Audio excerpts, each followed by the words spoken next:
Hello everybody and welcome back to Let's Play Hyperlight Drifter. Now you may notice something a little different about this particular drift session.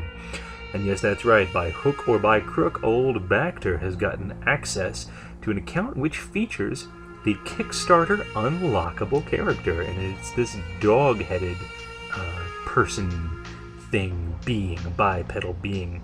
Now, instead of just being a sprite reskin, this thing is a flat-out upgrade. I think it's a little buggy because I don't imagine you're supposed to have these two bots flying after you. I think only the little guy with the purple eyes is supposed to be yours, but we are a straight-out upgrade over the regular Drifter.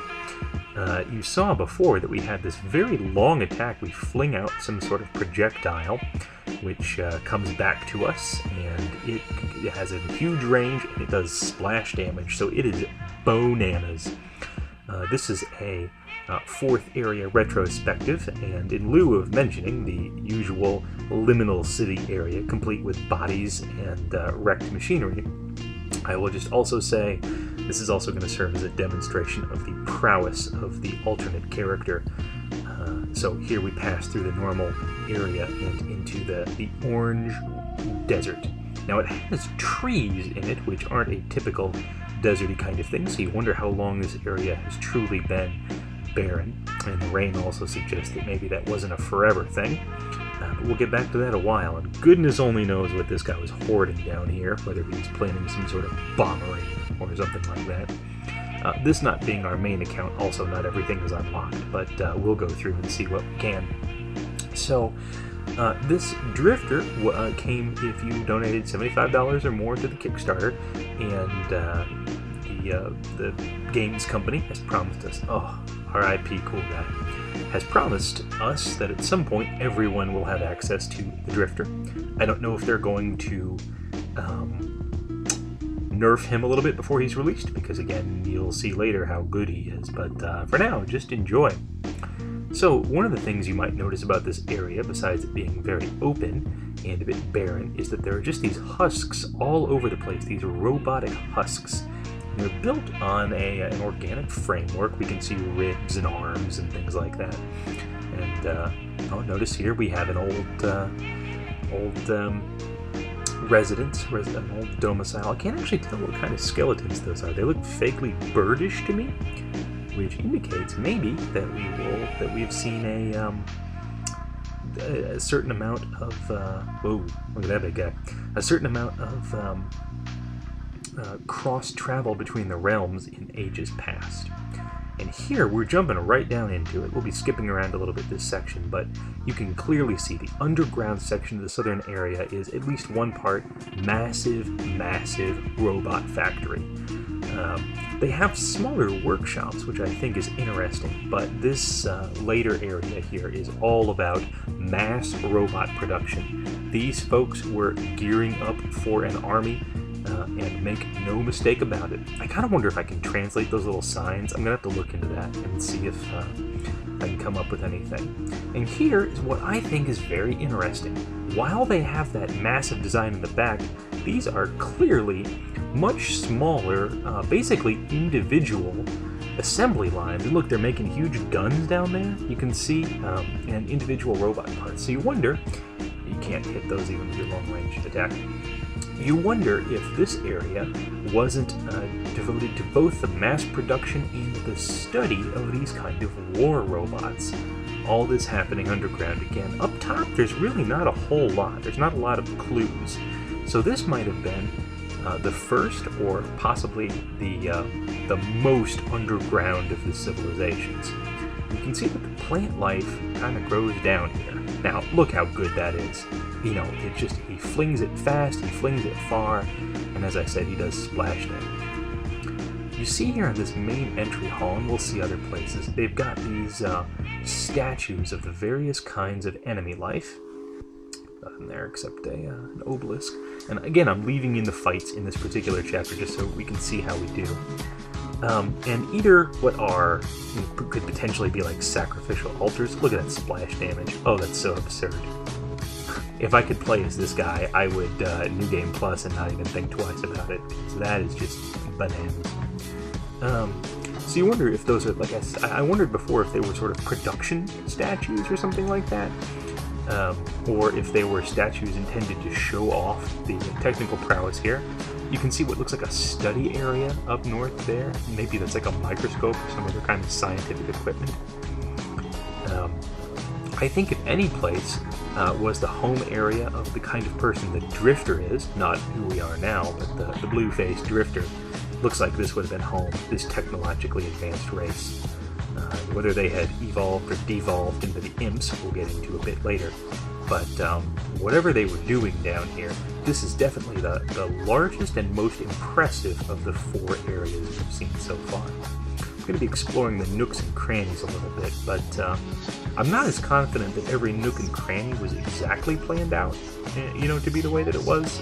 I think some of them were just little crannies for game's sake. And then here you see the statues of the 4 animal types that existed before the big attack.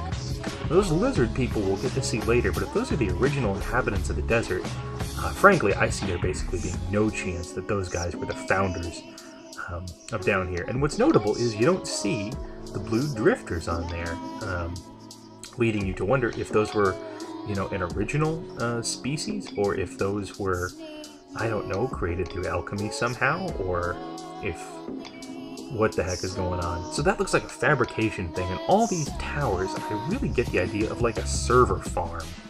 Maybe I'm wrong about that, but I can see these as being big information holding blocks. Something like that down here. And the way that they have these little desks with, they almost look like sewing machines, kind of, but it's super interesting. They don't seem to be connected to the pink munitions fluid, whatever that stuff is. It seems instead like they're using blue glowy stuff. And whether that's from some power source that we haven't explored yet or what the deal is, I'm not entirely sure.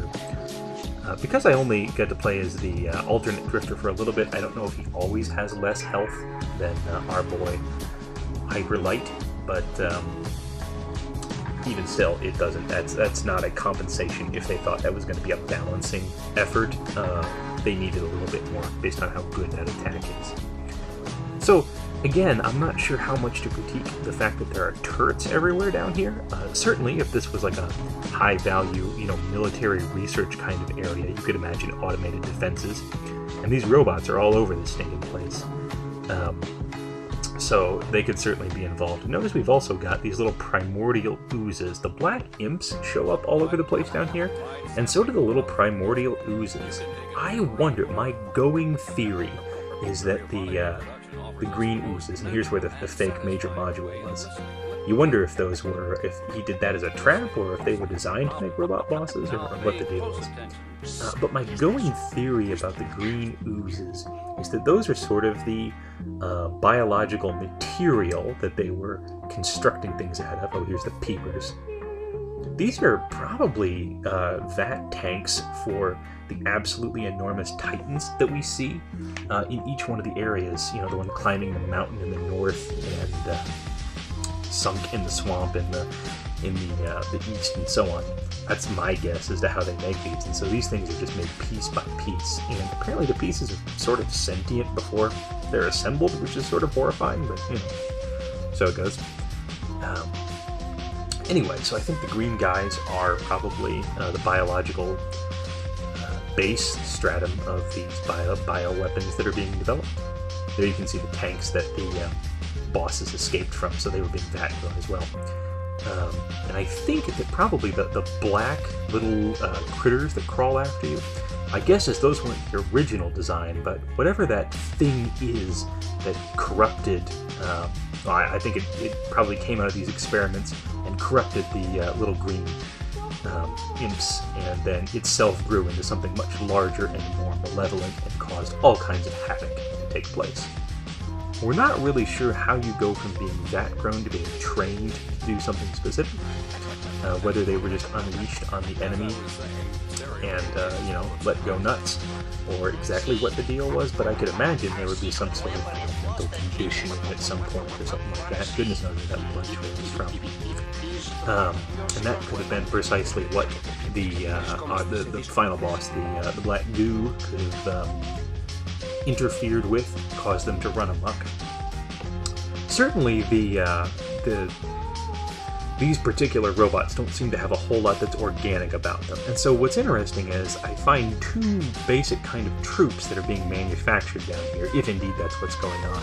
You find the robot troops, the robot sentries, the robot gun, and a lot of mechanicals, or biological enemies.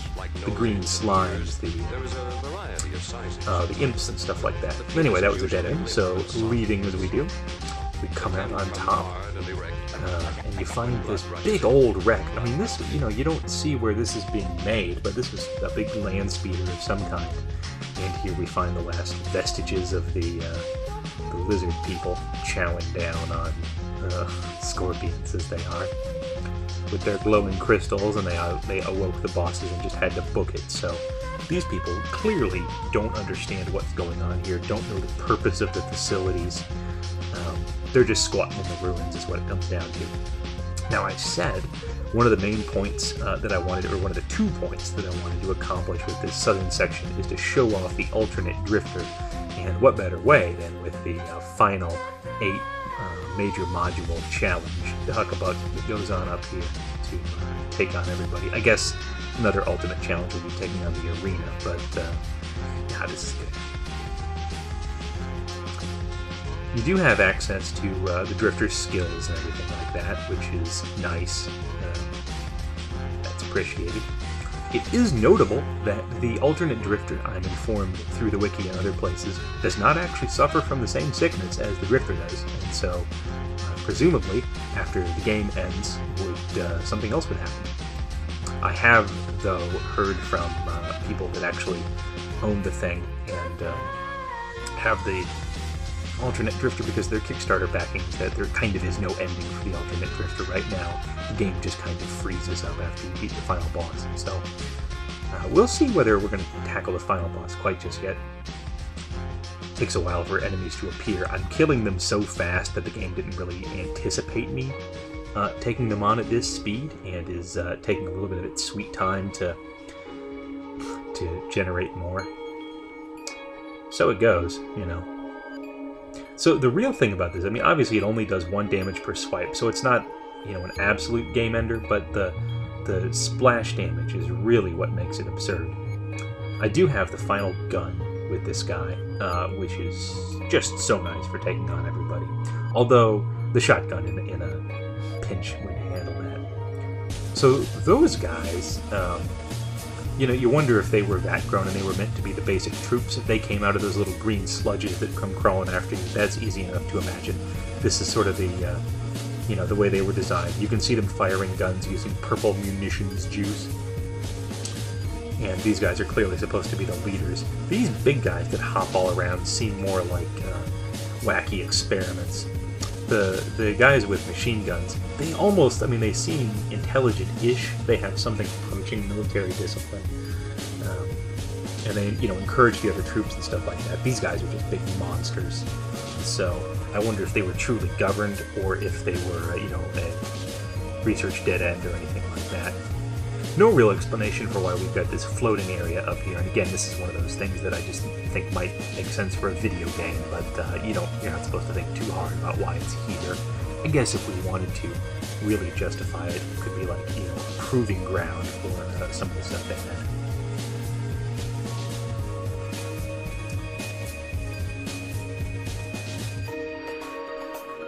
So all that being said, I think that shows off the power of the drifter. You're still going to want the upgrades and sword abilities and things like that.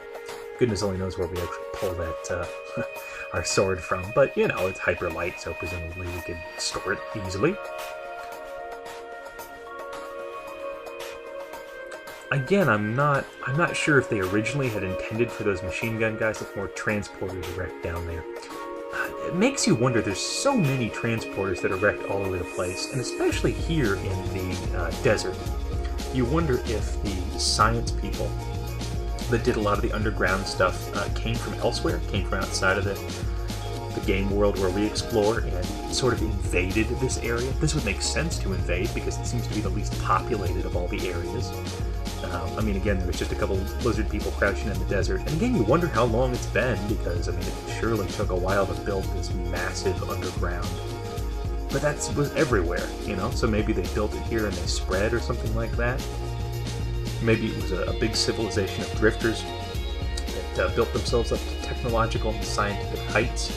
You can see all the cubes in the background here. I'm not really sure what that would be. I don't know. Again, maybe an enormous server farm, something like that. Maybe they're storing information. We really have no intel. But, yeah. I'm not sure if the rain again is supposed to be unnatural or if the desert is supposed to be, but I guess the desert. I mean, well, we do see some dead trees, so we have the idea that maybe things used to be a bit more lush here. Maybe this used to be a forest itself, you know, before whatever happened. Anyway, so maybe these drifter guys came in and, you know, built these giant pillars, built the underground. My goodness, what an undertaking. And we don't ever really see it half built, so it's hard to say what caused it, but then just started poking around. Made old Wiggly down there his wiggly self. Look how awful he is. Big old Groot toothy grin. Thanks for coming to see me. You're welcome, buddy. You know, then something went horribly wrong. You wonder who they were thinking of attacking with all that. Anyway, switching to a new area, here we see tanks in which it vaguely looks to me as if something sort of goblinoid is forming. And that's where I get my theory about those green slimes being sort of the entryway point into the production of these biological weapons. Maybe, you know, maybe they were supposed to be just expendable foot soldiers or something like that. It's interesting that here in the southern area you can see a lot of teleporting. This being, you know, the most technologically advanced of the areas underground, and as well the one where all the workshop is, and a lot of the technology seems more or less intact. You can get guard forces actually teleporting in. This being their home turf, you could imagine them having such advantages. The fact that we have such a long-range attack really baffles most of the enemies. Most everybody is not used to dealing with a drifter that attacks them from quite such a distance. And you can stun lock most everybody. And you can explode those crates just with your melee attack without doing damage to yourself, which is something not possible with a drifter. So yeah, while I'm not sure, my preliminary guess is the little black things there are a corruption caused by whatever the heck happened. And you wonder, I mean, look at this. Look, a whole bunch of experiment tables, clearly where people are strapped down and some kind of either sacrifices or experiments were happening. What looks like a science lab's worth of people around, and a big desk up the front. So this is an R&D place, and it's almost ritualistic, right? I mean, the bindings like that. You wonder what they could possibly have been doing. We're pretty clear that this civilization that built this area down here wasn't, ethics wasn't maybe their strong suit, let's say.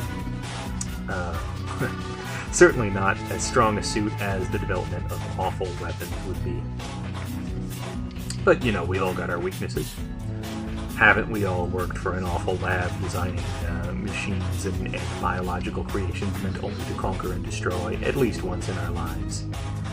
No. The answer is we have not. And that's why we are free to judge these jerks.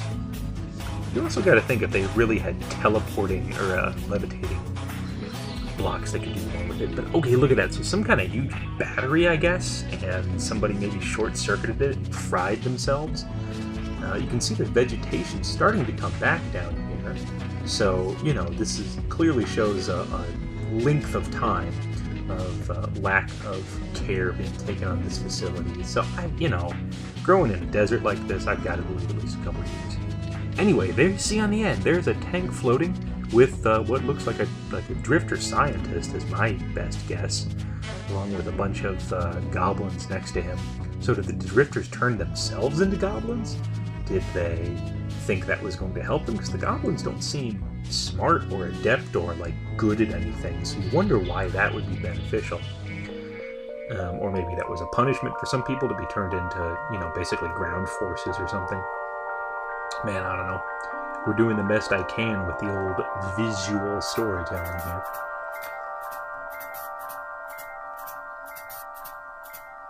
Clearly some kind of storage area. Gotta keep all the boxes somewhere, as they say. And more of those drifter scientists. Maybe they thought to achieve something with the transformation. So you wonder where the drifter was during all this. If he was away from his people, if they were truly the ones doing this. You know, maybe he was just out drifting somewhere, doing his drifty thing. And came back to find all this nonsense happening, or got the sickness and came back that way. And here we really see the progression. Look at that. So this seems to indicate maybe the goblins are a separate species and they were being experimented on by the drifters, and maybe what's happening in the middle is a fusion of the two species. You see drifter scientists, you see big test tubes full of lungs or whatever the crap's going on in there, and goodness only knows what that middle creature was supposed to be. And look here, you know, vat-grown monstrosities. Maybe that was the unfortunate side effect. Or they almost kind of have a corrupted, darkened look to them. I could imagine that, you know, with those big tooth and the eye in the center in there. So maybe that's what happens when corruption gets a hold of the process. And boy, that gun is good. That is a good gun. I don't know how many times I'm going to say it, but it's not enough. So, just a bunch of broken test tubes and shattered dreams. Huh. Sorry, jump. Yeah, this can be a hairy place, even for alternate drifter. I wish I had that extra point of health, but it doesn't matter enough. I've played this game long enough that you kind of get a steady hand when you get into trouble. Panic is how you kill yourself. So they're just like storing all these crates of, presumably that's a nutrient broth, I guess. With these little, they look just like little ticks in there or whatever. Some awful thing is happening, and then they hook you up and they make whatever kind of monstrosity they want to out of it. So again, you see programming, you see construction of heavy machinery, and then you see this biological stuff. I don't know why all the dead bosses in here left all of their pieces. Oh wait, maybe whoever this was didn't get it or something. But also, I feel like this is the area where you can most clearly see what they were doing before things went wrong. And oh, hey, there's the awful Titan's heart. I kind of feel like you should be able to destroy it in some way, but I guess they never put it into him.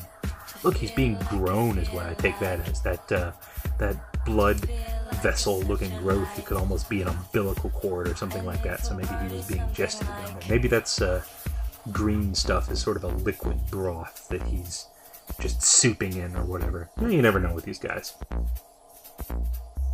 I'm never going to get tired of just going nuts with him and taking out massive swaths of enemies. In fact, I may go back if I can get on this account for a little bit more and just try out the arena. A spell. You know, my corruption theory on the little black gimpy guys doesn't explain where they come from, but again, that could be just sort of video gamed away. Now, look at this.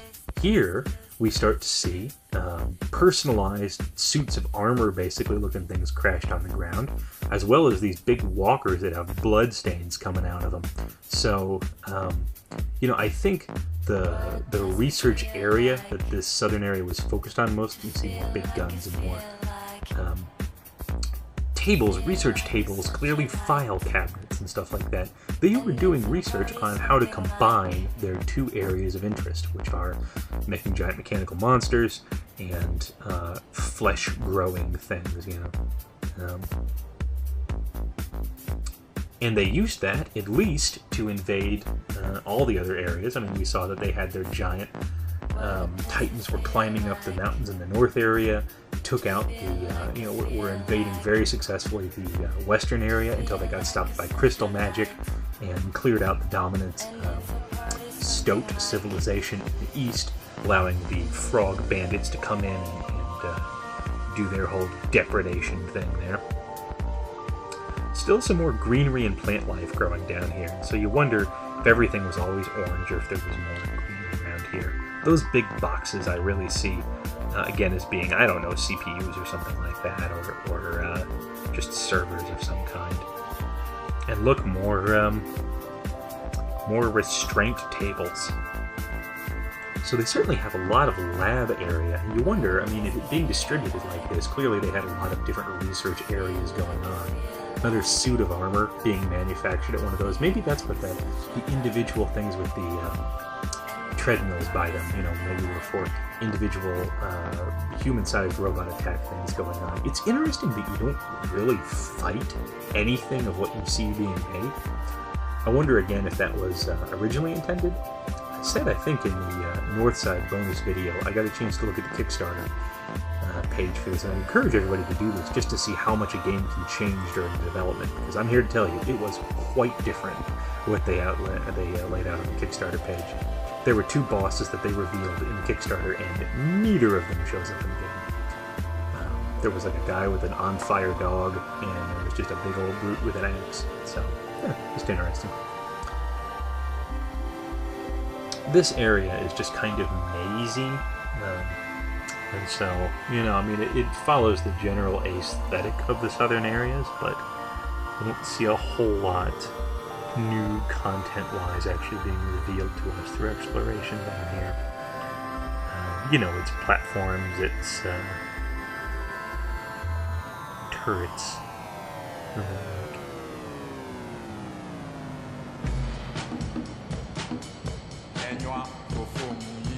You wonder if the robots and the imps and the whatever, none of the enemies ever attack each other. And in fact, there is no friendly fire. And I wonder if that was a gameplay decision, or if that was a story decision, or if it was both. If all the forces are still, you know, have in mind to work together. No enemies, I don't think, ever get mad at each other and attack each other. So look at that big guy. Clearly, again, an almost totally mechanical construction. It's clearly supposed to be a super version of the robots that teleport in to attack us. And you see, I mean, I think those things are supposed to be the imps, because I mean they've got the same basic structure. They're wearing a skull kind of hat, but they have heavy weaponry. So that's the kind of thing that would require advanced construction down here. So maybe all these little green golems, or the green goblins, weren't supposed to be running after you as is. Maybe they were supposed to wait for their suits of armor, their weapons, and you only fight a couple that still have them. You know, the big guys with the machine guns and the rocket launcher guys. Now, I hadn't died yet, so it's only appropriate that I just be crushed to death like a chump by those 2 slidey blocks. Anyway, I come back and look at this thing. Another one of those big guys, and clearly it's been taken down by just some bipedal-looking skeletons. It's hard to say what race they are, but I wonder if that wasn't... If the Harpoon guys were invading this far seems unlikely. So maybe that was right when the robots started to go berserk. Maybe when the Black Goop Intelligence, which, by the way, we are indeed about to go see, decided to have a talk with them. So I decided to redo the ending to this, just to give you another idea of what it might be like. Look at those. This ending area is so cool. I like it. You'll notice a distinct lack of tripping around and coughing and blooding all over the place as this guy, because again, this alternate drifter is not sick. There you see some complete spider bots, some wrecked versions of the ones we saw in Southern. And so this, you know, I wonder, that's again a copy of the initial totem we started under, or whatever. This might have been sort of the central area. You see more desks over there, more places for people to work. And they're all killed. I mean, they were right at their desks when they died. So you wonder if there wasn't some, GLaDOS transformation kind of thing, gained sentience. Clearly, they're researching and developing that diamond-shaped pattern, which ends up getting infected. And there's the big bad himself. And, yeah, let's see how this fight goes. Our guy is pretty good, but I'm remembering how to dodge this time. Having that big gun, look how much damage that thing does. Now, the nice thing about having this big long-range attack is you can effectively take out those diamonds. Remember, he comes back now, and now he just floats around, waiting to get hit, and then he's gonna rush at us probably twice. And now we've got back all of our guns, so we shoot him 3 times. And, yeah, he's only gonna be around for one more cycle. I said that the final boss wasn't particularly the toughest thing in the game. I meant it.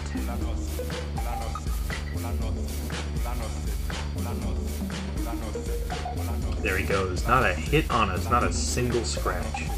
Not bad for a day's work for an alternate drifter. You also notice again the dearth of falling over and coughing and just generally dying at this point in time, because we are in a much better way than the standard drifter.